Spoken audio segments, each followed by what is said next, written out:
Ayon sa isang source talagang 1 taon lang ang commitment ni Lovie kay Coco para sa nasabing serye. Talagang hanggang December 2023 lang ang taping ni Lovie para sa FPJ Batang Quiapo. Walang kinalaman umano ang pagpasok ni Ivana sa serye bilang si Bubbles kaya inalis na ang karakter ni Lovie.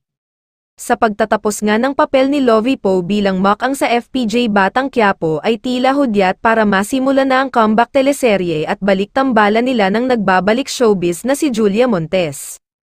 Magandang idea ito kung totoong magsasama muli sa isang proyekto ang dalawa, kaya lamang, hindi kaya magmukhang kontrabida si Julia kapag nangyari ito.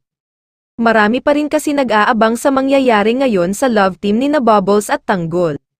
May mga humiling naman na huwag nang tanggalin ang karakter ni Bubbles kung sakali.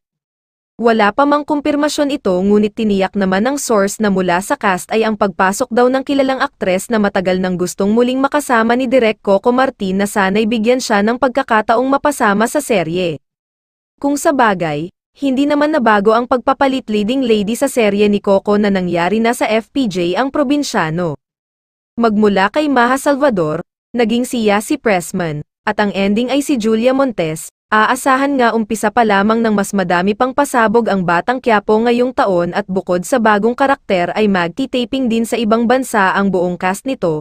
Samantala, bukod kay Julia, lumitaw din ang mga pangalan ni Catherine Bernardo, Janine Gutierrez, Jane De Leon at Yasi Pressman na hiling ng mga netizen na ikonsidera ni Coco na ipalit kay Lovie Poe sa nasabing serye.